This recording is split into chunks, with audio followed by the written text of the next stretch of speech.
Quero aproveitar que você está de pé. Abra sua Bíblia comigo em Lucas 12. Todos que estão conectados conosco ao vivo pelo YouTube, Deus abençoe você e sua família. Lucas capítulo 12. Deus nos deu uma manhã tão gloriosa aqui hoje. E ainda bem que não te avisaram. Lucas capítulo 12. Nós vamos ler a partir do versículo 35. A parábola do servo vigilante. Diz assim: estejam preparados, com o corpo cingido e as lâmpadas acesas. Façam como os homens que esperam pelo seu Senhor, ao voltar ele das festas de casamento, para que logo abram a porta, quando vier a bater.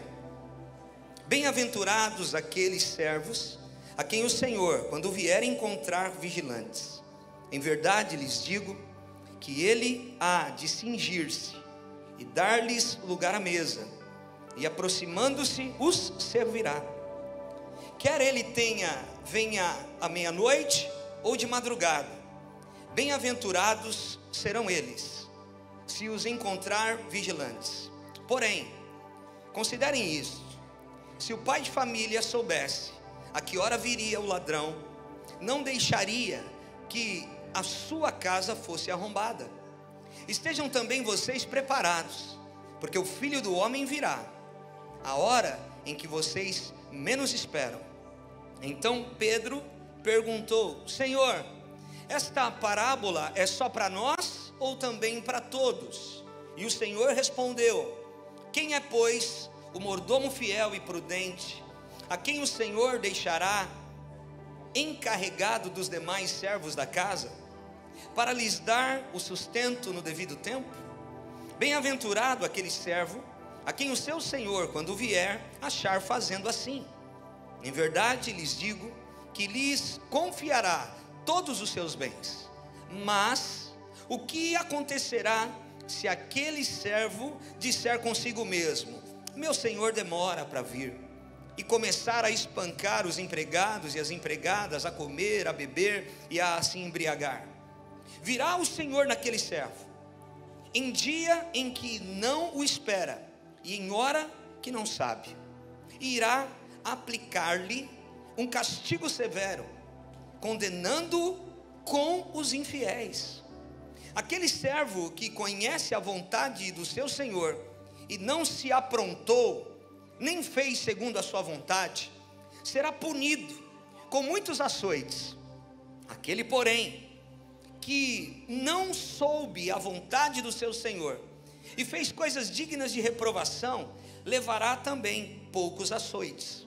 Mas aquele a quem muito foi dado, muito lhe será exigido. Repita comigo: a quem muito foi dado, muito lhe será exigido. Mais uma vez: a quem muito foi dado, muito lhe será cobrado. E aquele a quem muito se confia, muito mais lhe pedirão.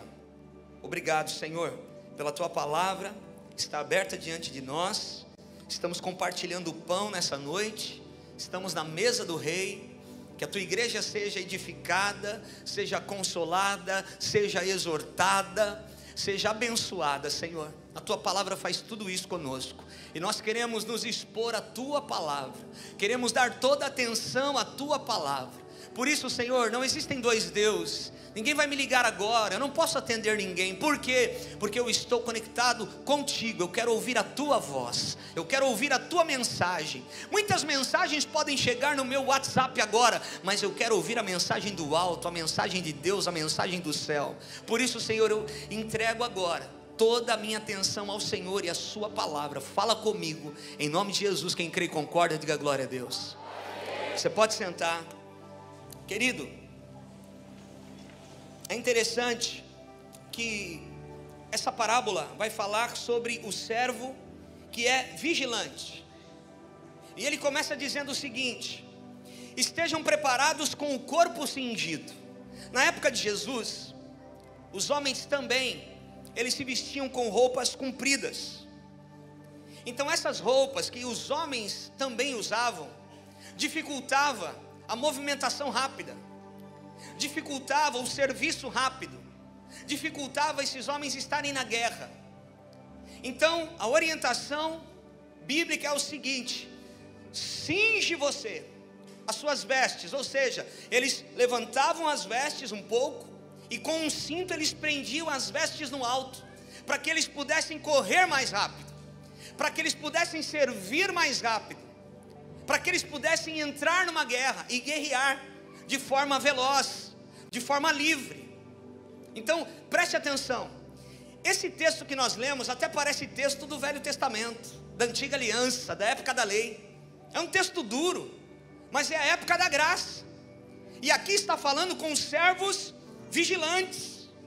E é interessante, irmãos, que vestes, quando na Bíblia Sagrada você ler sobre vestes, quer dizer alguém pronto para o serviço, alguém pronto para a guerra. Então o que tem atrapalhado você de se movimentar rapidamente nas suas batalhas? O que tem atrapalhado de você decidir em Deus algumas coisas?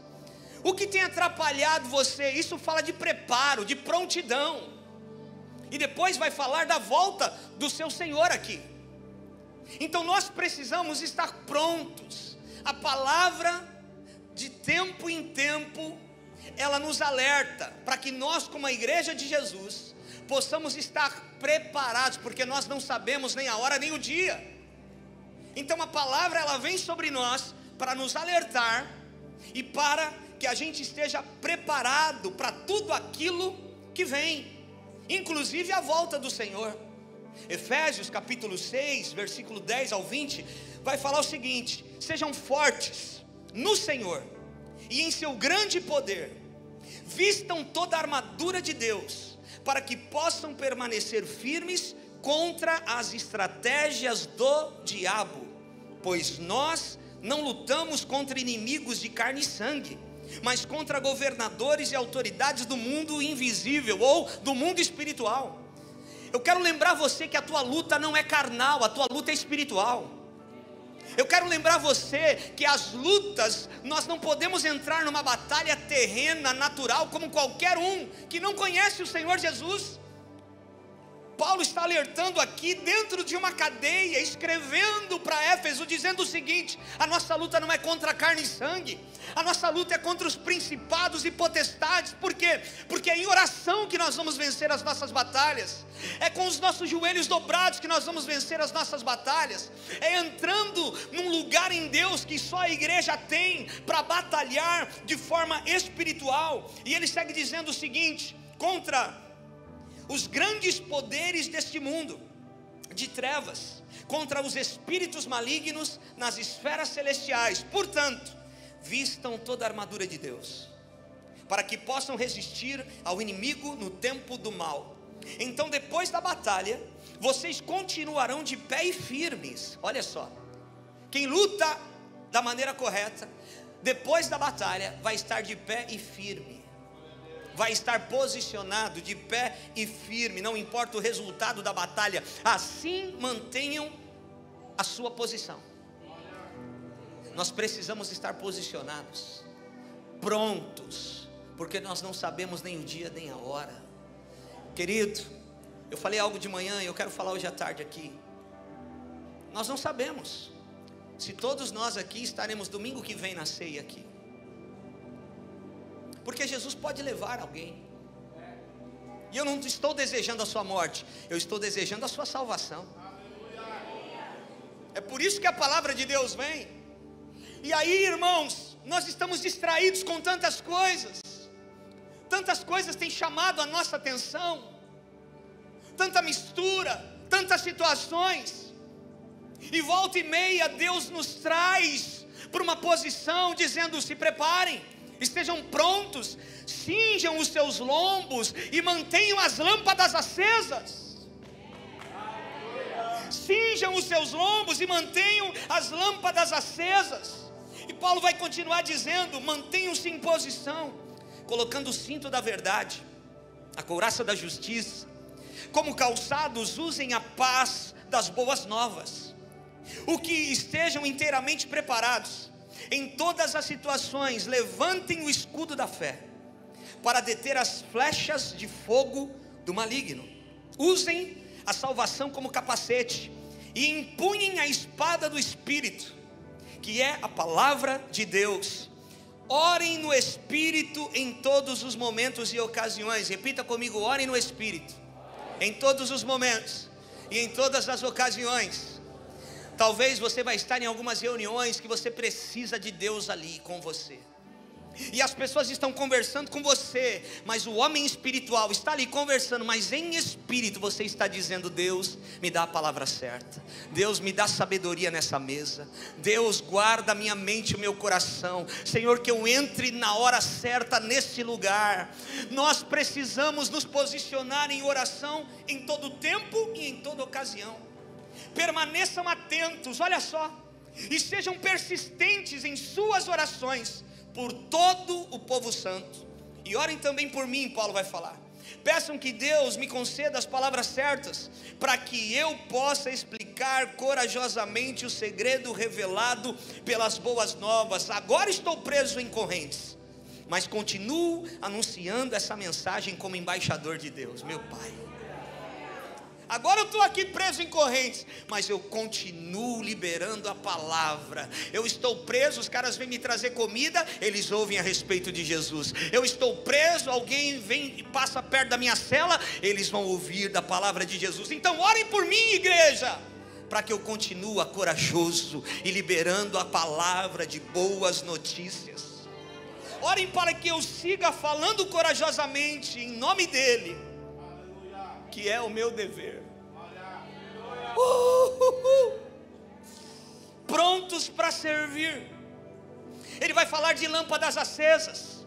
Lâmpadas acesas significa vigilância, significa alguém que está esperando a chegada do noivo. Lâmpadas acesas fala dos 5 ministérios. Lâmpadas acesas fala dos dons sendo colocados em prática. Você precisa praticar os dons, você precisa colocar os seus dons e talentos em prática. Isso tudo aqui, irmãos, nessa introdução da palavra, eu estou dizendo por quê? Porque a igreja do Senhor precisa andar em vigilância. A igreja do Senhor precisa vigiar mais. Nós não podemos nos distrair com tantas coisas.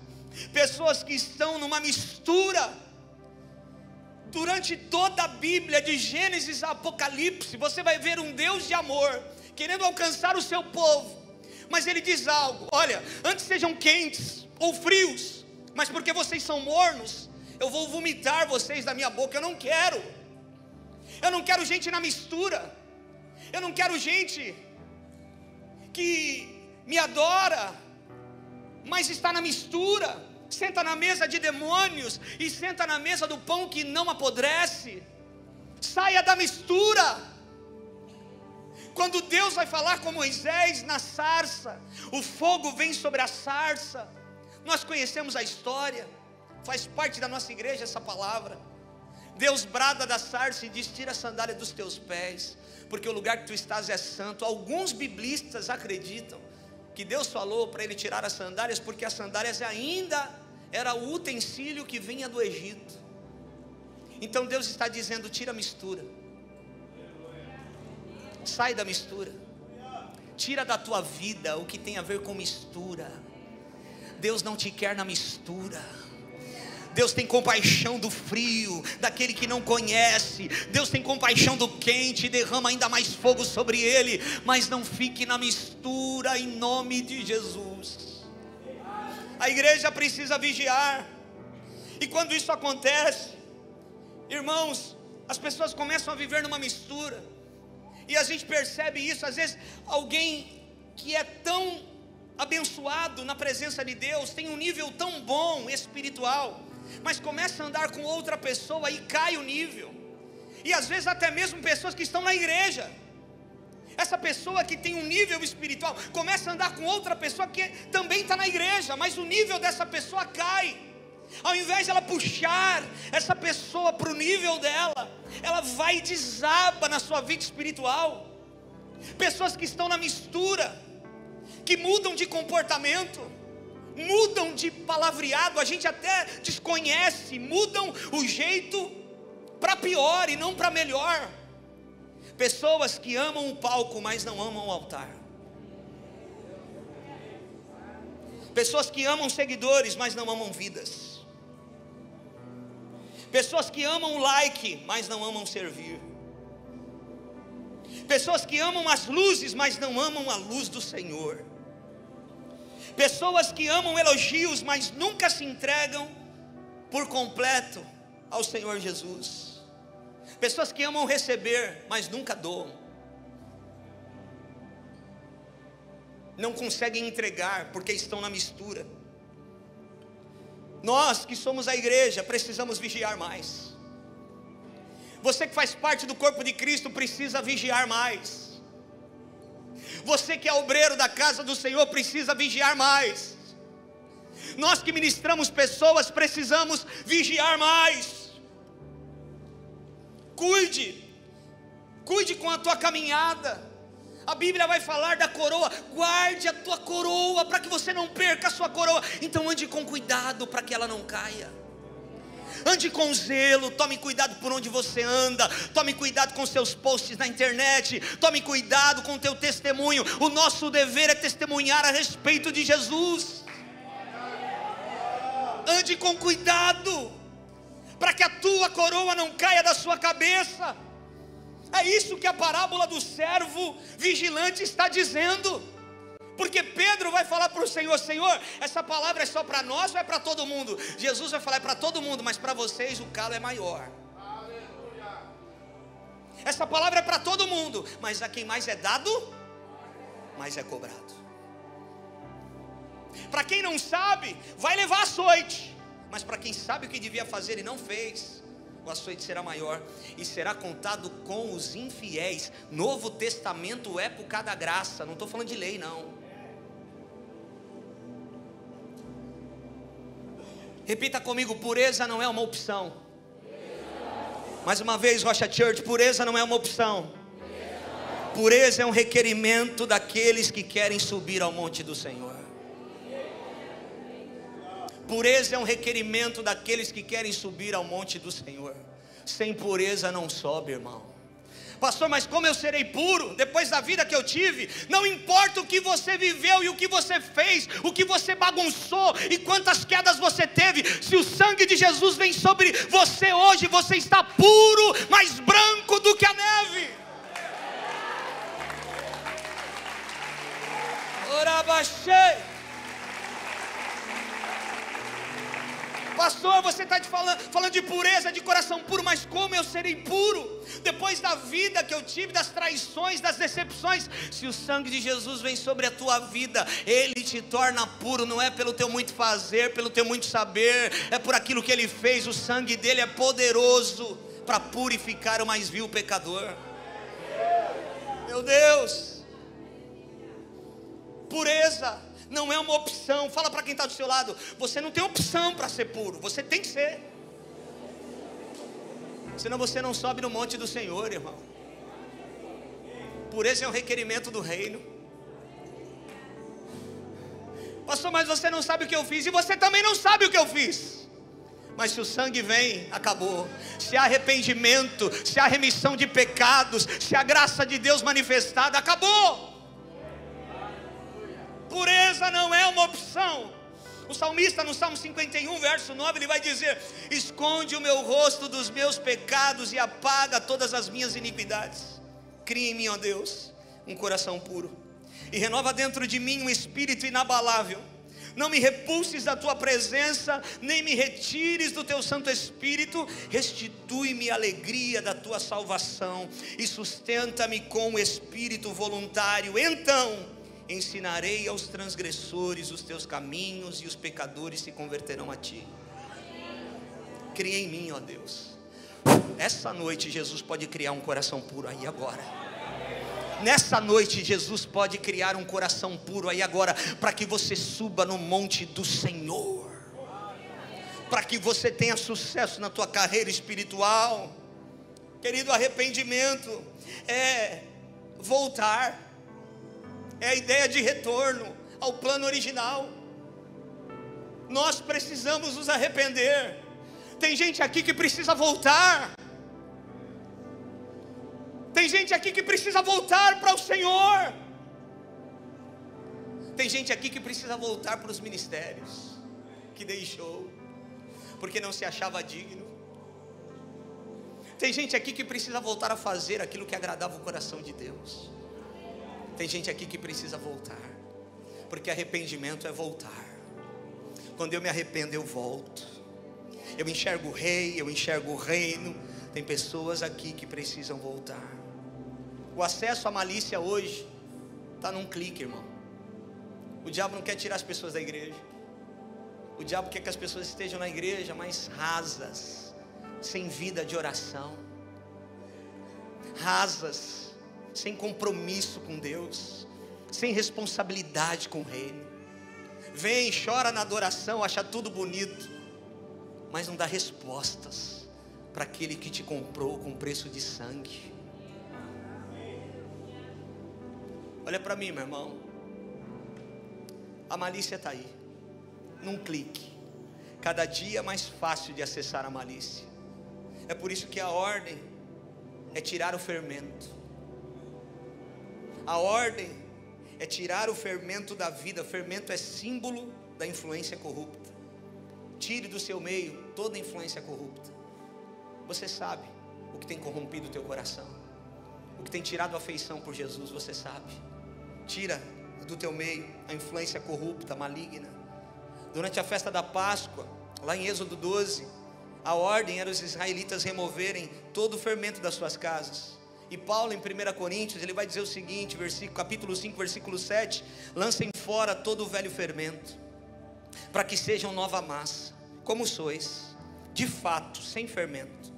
Pois também Cristo, nosso Cordeiro Pascal, foi imolado.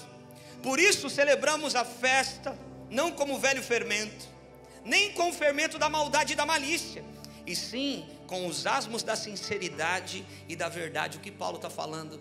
Deus já purificou, não volta para a malícia. Deus já purificou, não volte para a malícia, continue tirando o fermento. Como sois? Ele vai falar, como sois? O que é isso? Paulo está encorajando os coríntios, pois eles já tinham sido purificados. Olha para mim, não volte para o lugar de onde Deus te tirou. Fala para quem está do teu lado, não volte para o lugar de onde Deus te tirou. Não volte nunca. Precisamos guardar os nossos pensamentos, irmãos, guardar o nosso comportamento. Hoje de manhã, um jovem que desde 2017 não entrava numa igreja, era crente, se afastou, se desviou, veio chorando falar comigo, dizendo: pastor, essa palavra me pegou, eu quero voltar a fazer o que eu fazia, eu quero voltar a vigiar, eu não aguento mais a minha vida, eu quero voltar a ter o comportamento de alguém que tem a cultura do céu, a cultura do reino de Deus. Eu disse para ele: é isso. Jesus não é uma religião, Jesus é um estilo de vida. Então quando eu aceito Jesus, eu aceito o estilo de vida de Jesus. Por que eu venho para a igreja de domingo? É o estilo do cristão. Por que eu ligo no rádio e tem adoração no meu carro? Porque é o estilo de vida meu agora. Antes era o pagode, agora não é mais. Antes era a música clubber, hoje não é mais. Tem tudo isso gospel, e os melhores.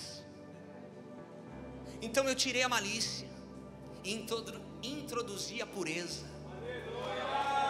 Eu tirei a malícia, vai tirando a malícia, vai tirando o fermento, vai tirando o fermento que cresce o pão, vai tirando o fermento, vai tirando da sua vida tudo aquilo que tira a sua pureza. O Senhor comprometeu você com as promessas dele. Olha para mim, você está comprometido com o reino dos céus. Quando a gente olha, pastora TT, pastor Luiz, para alguém, isso para o bem ou para o mal. Alguém foi pego lá e alguém estava junto, tem câmera que filmou, ó cara, você está comprometido. Pegaram você lá na cena. Está comprometido. E para o bem também. Cara, você está comprometido, está teu nome lá, você faz parte da herança, vai chegar um negócio aí, você também tem direito. Está comprometido. Chacoalhe alguém do teu lado e fala assim: você está comprometido, Jesus te comprometeu, acabou. Não tem saída, irmão. Não tem saída. Nós estamos comprometidos com a verdade, comprometidos com o reino de Deus, comprometidos com a cultura do céu. Eu ouvi algo esses dias que mexeu comigo. Pastor Ezenete Rodrigues, uma das maiores intercessoras do Brasil, Deus deu uma visão para ela, muito forte. Nós vamos compartilhar a respeito disso mais na vigília de sexta-feira. Guerra espiritual, batalha, porque a nossa luta não é contra carne e sangue, é contra os principados e potestades. E ela via claramente um maioral dos demônios, liberando demônios nessa temporada sobre o Brasil. Uma mesa gigante, eu não quero entrar em detalhes, mas no meio de tudo que ela estava falando, ela disse algo que o Espírito Santo falou comigo. Ela disse o seguinte: cadê os homens e mulheres de Deus que antes de descansar o corpo dobram o seu joelho? Cadê os homens e mulheres de Deus que antes de acordarem para um dia de trabalho dobram o seu joelho? Cadê eles? Porque uma das coisas que o demônio falava é o seguinte: deixa eles orarem, mas não deixa eles orarem de joelhos. Cadê a igreja de joelhos? Cadê a igreja que dobra os joelhos? Irmão, eu não aguentei, eu comecei a chorar. Eu estava lá no Canadá, eu passei o vídeo para toda a liderança, para os pastores das rochas. Eu dobrei o meu joelho do lado da cama, eu falei: Senhor, tem misericórdia. Porque o nosso ritmo, a nossa vida, as muitas coisas vão fazendo com que a gente deixe as coisas elementares, e não tem jeito. Nós não podemos deixar de fazer as coisas elementares. Nós podemos ser despojados, nós nem pregamos de terno e gravata, nós temos luzinha e telão de LED, mas a igreja precisa dobrar o joelho para orar.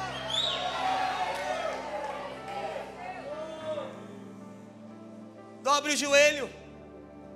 Daquele dia em diante, você já estava cansado, tinha esquecido, já estava quase pegando o sono. O Espírito Santo falou: o quê? Antes de descansar o corpo, dobre o joelho. Eu escorreguei e dobrei meu joelho. Fala para quem está do seu lado: você precisa dobrar o joelho. Você foi chamado para dobrar o joelho. Muitos não vão dobrar, mas vão dobrar naquele grande dia, porque a Bíblia diz que todo joelho se dobrará e toda língua confessará que Jesus Cristo é o Senhor. Mas nós não vamos precisar quebrar os joelhos naquele grande dia, porque não dobramos o Senhor antes. Nós estamos dobrando agora, porque somos a igreja e reconhecemos o seu sacrifício e a sua redenção sobre nós. Ei!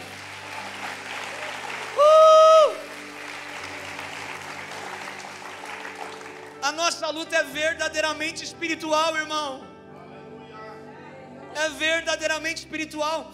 Eu estava semana passada no Canadá, em Toronto, e aí eu estava ouvindo a respeito da história do Catch the Fire, do avivamento que aconteceu em Toronto. Quando o Randy Clark, em 94, vai lá na igrejinha do aeroporto para fazer uma conferência de 3 dias, e a conferência durou 12 anos. Porque começou a gente ser curada, gente ser tocada, e começou a vir gente das nações para aquele lugar, e durou 12 anos esse avivamento. No meio da neve, no meio do frio, fogo do Espírito Santo. Alguém, pessoas famintas pelo Senhor. Irmãos, Deus pode fazer isso em Bertioga. Levanta a tua mão. Deus pode trazer um avivamento nessa cidade. Os portugueses entraram no canal para descobrir São Vicente, a primeira cidade do Brasil. É profético isso, irmãos. Aonde entrou também vai sair o poder de Deus, e nós temos essa palavra de pessoas chegando, de pessoas sendo enviadas. Isso já começou a acontecer.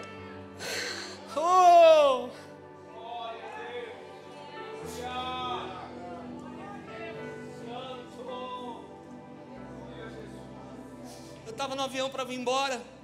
E faz 30 anos que não tem um inverno ameno como esse, lá no Canadá. 2 graus abaixo de zero. Eles andam assim, de camiseta. Porque eles estão acostumados com 30, 40 graus abaixo de zero, nessa época de inverno. Então está ameno. Mas quarta-feira, o dia que eu vim embora, ia chegar uma nevasca, ia derrubar a temperatura. Meu voo era 1h da tarde.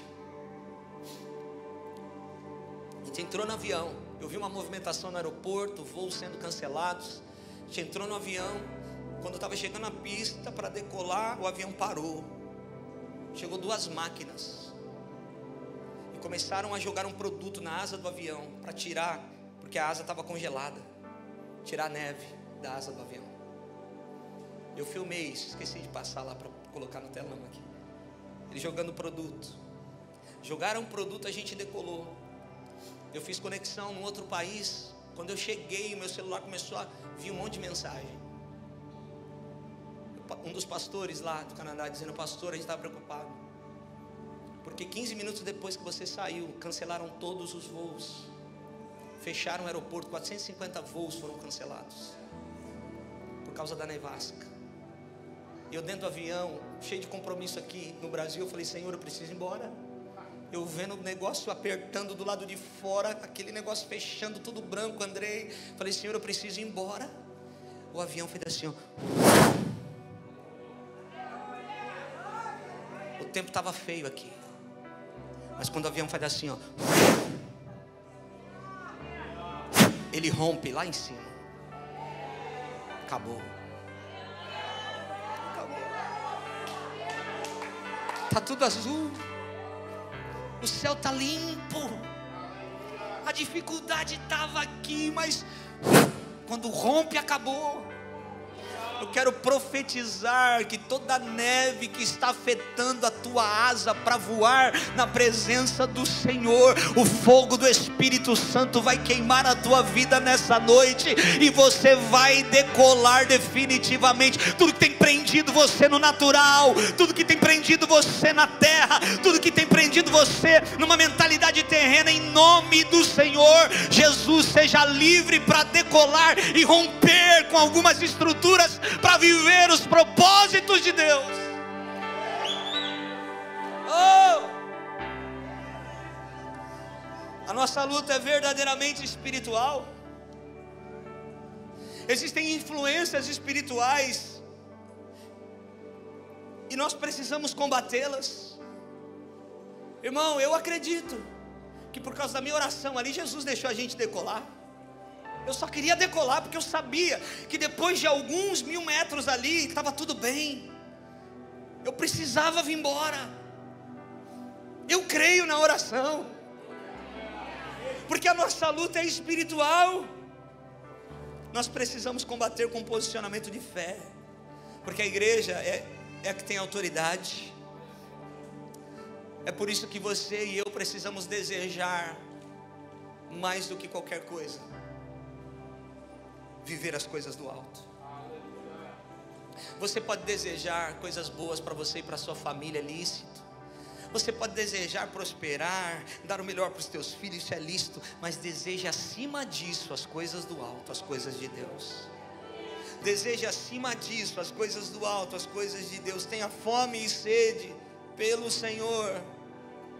Aí alguém pode falar: pastor, mas eu não consigo ter essa fome, eu não consigo ter esse desejo. Alguém que não tem fome é alguém que está doente. Se uma criança não tem fome, pode crer que ela está doente, Petrus. A criança, tem pessoas na igreja que não estão com fome mais. Não tem fome de avivamento, não tem fome da presença. Sabe por quê? 2 coisas. Ou você está enfermo espiritual, ou você está comendo muita besteira lá fora e não consegue ter fome na presença de Deus. A custódia vai fazer uma lasanha para mim, eu creio, eu vou comer lá na casa deles, aleluia. Mas se 1 hora antes do encontro, na casa da irmã, que vai fazer uma lasanha maravilhosa para mim, aleluia, glória a Deus, eu comer um monte de besteira, passar no McDonald's, me pão pulsado, um monte de coisa, Pedir lá 2 hambúrgueres alface que de molho especial para um pouco de pepino no meio. Sabe o que vai acontecer? Eu vou sentar na mesa, a lasanha vai estar lá, mas eu não vou ter fome. Tem gente que está sem fome de Deus porque está comendo besteira aí fora. Tem gente que está sem fome de Deus porque está se envolvendo com bobagens aí fora. Sai da mistura. Fala para quem está do seu lado, sai da mistura. Tem gente que está sem fome porque não sai da pornografia. Tem gente que está sem fome porque só pensa em bobagem. Sai da mistura. Chega. Guarda o teu coração. Sai da mistura. Não tenho desejo, começa a purificar o teu caminho. Tira dos teus olhos, da tua mente, dos teus ouvidos, do teu coração, tudo aquilo que é fermento, maligno, impuro. 1 Pedro capítulo 2, verso 2 diz assim: deseja ardentemente, como criança recém-nascida, o genuíno leite espiritual, para que por ele vos seja dado crescimento para a salvação. É só pela palavra que a gente cresce para a salvação, meu irmão. Sai da mistura. É só pela palavra que a gente cresce para a salvação. Quando ele fala de criança aqui, é artegenetos, que significa recém-nascido. Quando ele fala o leite genuíno, é adolos. É o leite que não tem mistura, não está adulterado, é puro, é sem intento desonesto, é sincero. Quando fala do leite, aqui no original é galá, as verdades cristãs mais simples. Eu preciso voltar às verdades simples, que me levam para o céu, que me levam para a salvação. Sai da mistura. Sai da mistura. É por isso que a gente precisa desejar voltar a ser criança, irmão. Coração de criança. Esses dias, tanto lá no Canadá, quanto aqui em Rio Preto, que eu fui pregar ontem e ontem, eu conheci 2 homens, 2 pastores, que têm mais de 40 anos de ministério. Eles estão perto de 70 anos de idade, os dois. Os dois marcaram a minha vida, Sinaldo. Sabe por quê? Porque com quase 70 anos, já viram e já viveram de tudo. Eles continuam com o coração de criança, acreditando no que Deus pode fazer. Eles continuam sonhando com coisas maiores. Pureza. Eles continuam acreditando que Deus tem mais. Estão com quase 70 anos, já passaram por uma estrada tão grande. 26 anos, a igreja do pastor Wagner está lá em Toronto, a maior igreja de brasileiros no Canadá. E ele continua sonhando um coração de criança. Meu Deus, me dá isso, Senhor. Olha para mim, não deixa nada endurecer o seu coração. Não permita que nada endureça o teu coração. Põe a mão no teu coração. Põe a mão no teu coração. Aleluia. Quero ser como criança, te amar pelo que é,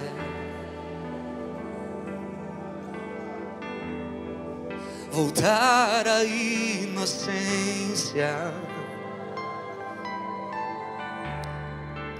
e acreditar em ti. Mas às vezes sou levado pela vontade de crescer, torno-me independente e deixo de simplesmente crer.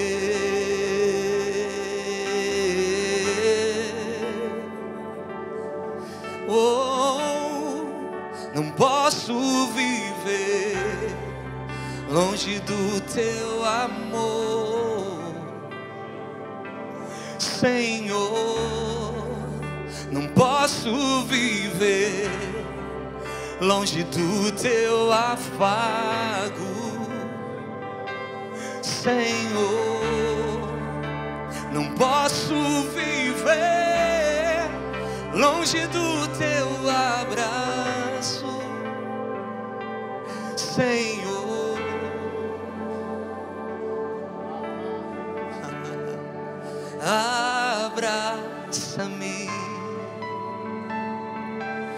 Abraça-me, Senhor, abraça-me.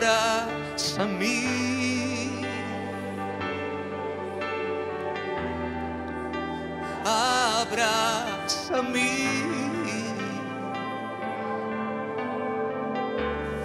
com os teus braços de amor. Sabe, irmão, minha esposa me mandou um texto esses dias, e ela estava falando da menina da escada, que era ela mesma, quando tinha 8, 9 anos de idade. E ela ficava deitada na escada, onde ela morava, olhando para o céu azul. E ela pegava algumas coisinhas e colocava nas plantinhas, como se fosse remédio para as plantas. E olhava para o céu e pedia para Deus curar as plantinhas. Essa menina da escada precisa voltar. Essa menina da escada precisa voltar. Tem coisas que a gente passou no processo da vida que endureceram o nosso coração, mas a pureza precisa voltar. E se Deus vê a sinceridade no teu coração, Ele coloca a pureza, um coração puro agora. Um coração que vai desejar as coisas do alto mais do que as coisas da terra. Deus vai alinhar, eu sinto, o Espírito Santo acabou de me falar que Deus vai alinhar algumas pessoas aqui nessa noite.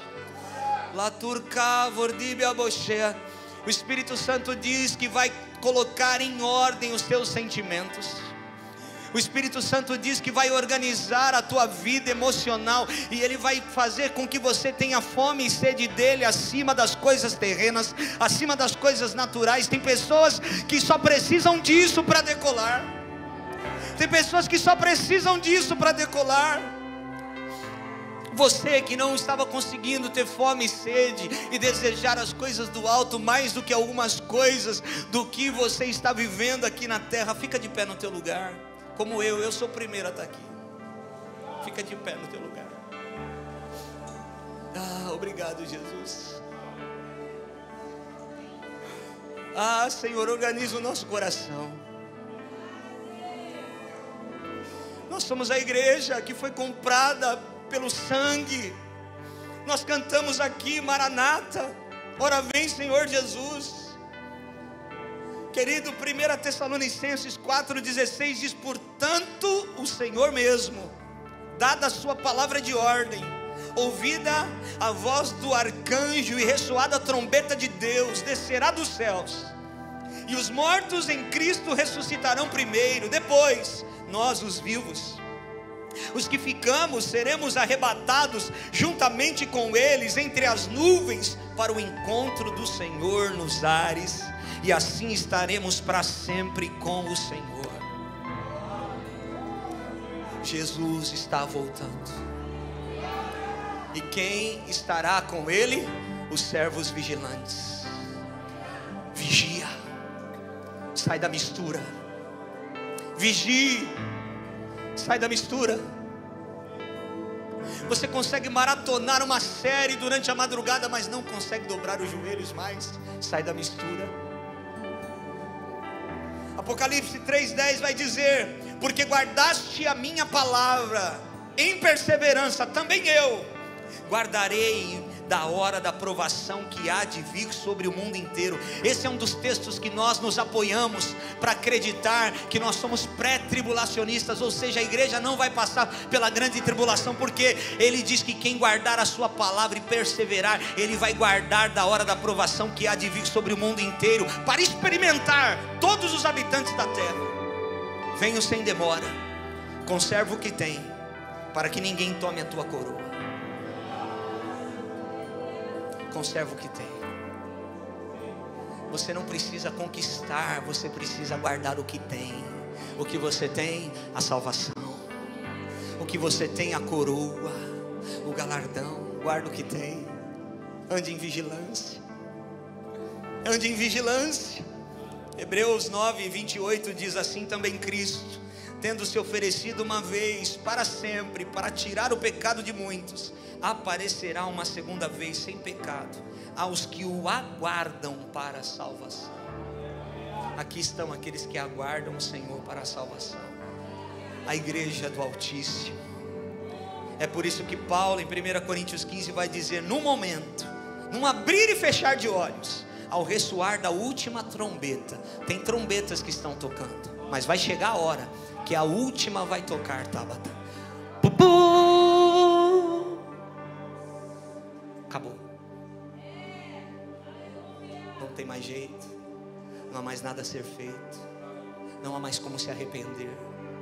Não há mais como falar, mas espera. Não tem. Estejam prontos, cingidos e com as lâmpadas acesas.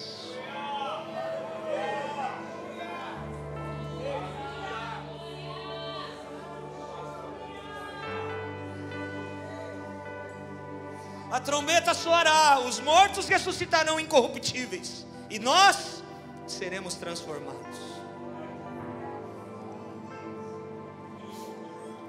Eu quero chamar aqui à frente agora, aproveitar que você ficou de pé.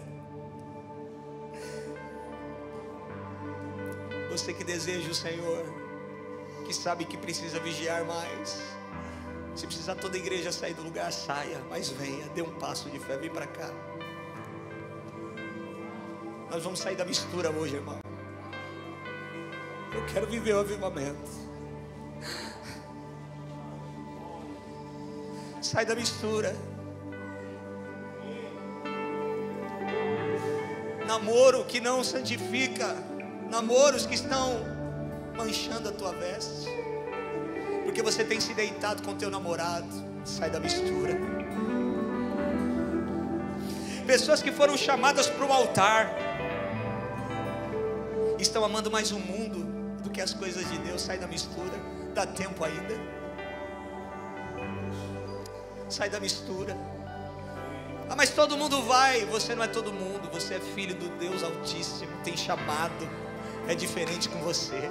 Sai da mistura.